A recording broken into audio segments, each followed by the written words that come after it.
Essa série de vídeos foi feita para auxiliar a compreensão das causas e efeitos da pandemia da Covid-19, com os achados científicos disponíveis até fevereiro de 2021, pouco mais de um ano após a descoberta do vírus SARS-CoV-2 na China em dezembro de 2019.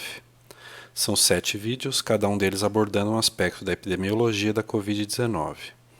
No sexto vídeo, vamos discutir a possibilidade da Covid-19 ser uma antropozoonose. Vamos ver o que é isso.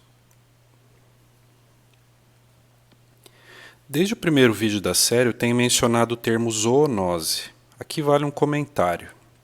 A rigor, zoonose é um termo usado para descrever doenças transmitidas entre humanos e animais e vice-versa. Normalmente damos mais atenção às doenças transmitidas de animais para nós, porém há diversos exemplos de doenças transmitidas de humanos para animais. Devido ao antropocentrismo, normalmente o termo zoonose é usado para descrever doenças transmitidas de animais para o homem. Dessa forma, aquelas zoonoses transmitidas de humanos para animais são chamadas de antropozoonoses. Sim, parece que nos colocamos fora da natureza e achamos que não somos animais. O SARS-CoV-2 foi supostamente transmitido a partir de animais e se tornou um vírus humano. Agora nós é que estamos transmitindo para animais. Aqui vemos uma linha do tempo dos achados de SARS-CoV-2 em animais não humanos.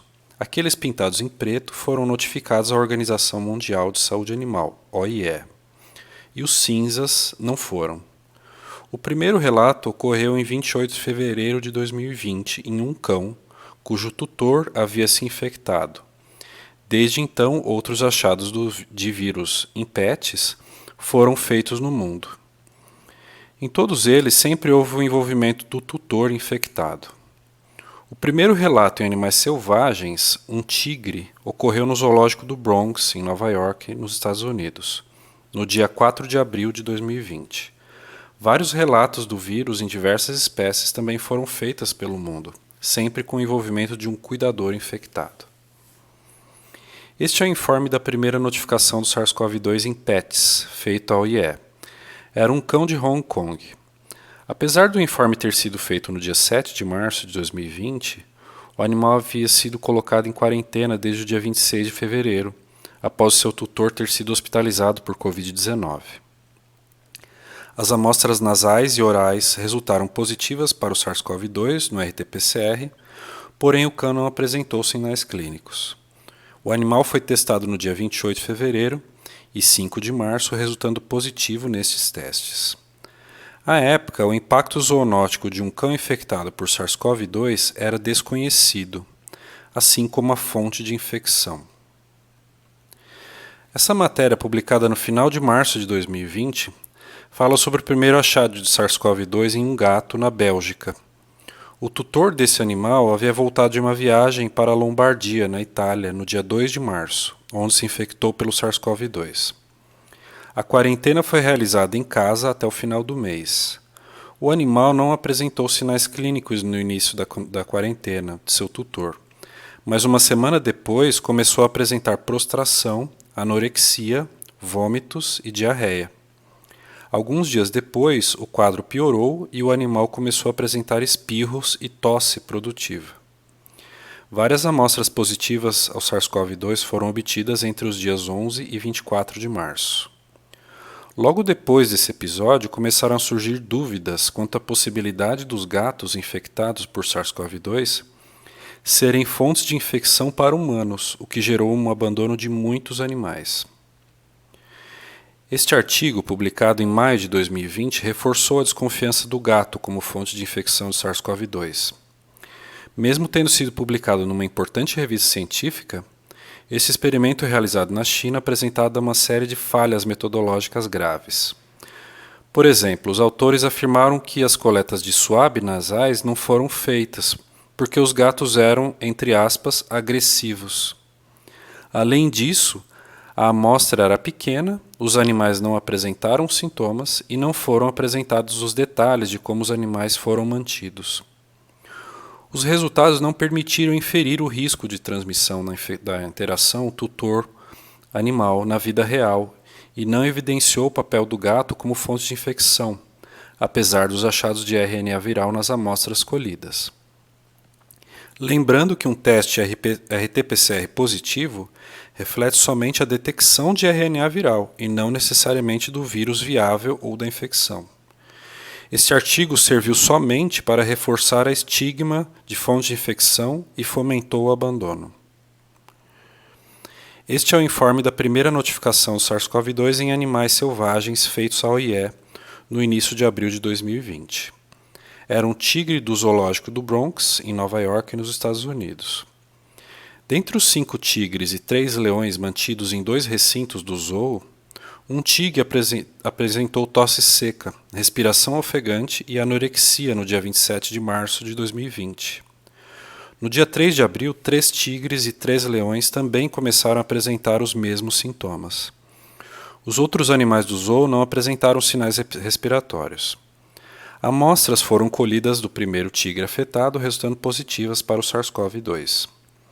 O impacto zoonótico também foi classificado como desconhecido, porém suspeitou-se que a fonte de infecção tinha sido um cuidador assintomático. Uma série de artigos testaram a susceptibilidade, patogênese e transmissão do SARS-CoV-2 em várias espécies, incluindo gatos, cães, porcos, ferrets, hamsters e coelhos. Todos mostraram-se suscetíveis, mas somente ferrets e hamsters mostraram um quadro clínico definido. Cães, gatos e porcos apresentavam manifestações subclínicas, e coelhos não apresentavam sinais clínicos.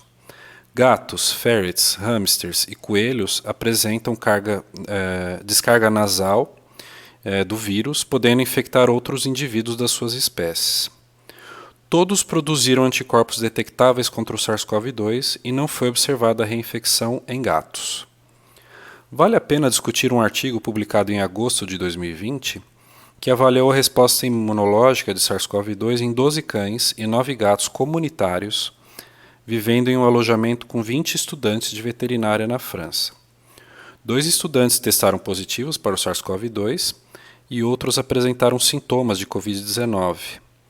Embora alguns cães tenham apresentado sintomas, não foram detectados anticorpos um mês depois do caso índice humano. Este trabalho pode indicar que 1. O desafio infeccioso aos cães foi baixo e esses não se infectaram. 2. Que haja necessidade de um contato muito próximo com os pets para que haja transmissão. E 3, que os títulos de anticorpos tinham declinado desde o suposto contato infeccioso. Em janeiro de 2021, 3 gorilas do Zoo de San Diego, nos Estados Unidos, testaram positivos para o SARS-CoV-2, os primeiros grandes primatas a testarem positivo para o vírus naturalmente. 2 deles apresentaram tosse e 8 gorilas do recinto foram testados. Acredita-se que os gorilas tenham contraído o vírus de seus cuidadores, apesar de medidas preventivas terem sido tomadas antes do contágio. Esses achados jogaram luz para o monitoramento da infecção em espécies animais, não somente as de cativeiro, mas também as de vida livre. Um estudo intrigante, publicado em dezembro de 2020, demonstrou a circulação de um coronavírus com identidade genômica de 82% com SARS-CoV-2 em amostras de 2 morcegos rhinolophus cornutus endêmicos do Japão, coletados em 2013. Segundo os autores, esse resultado demonstra a necessidade do monitoramento de beta-coronavírus em morcegos, incluindo seu potencial zoonótico. Além disso, o monitoramento da fauna durante a pandemia é necessário e oportuno, pois na possibilidade de infecção antropozoonótica, os animais poderiam se tornar reservatórios do SARS-CoV-2.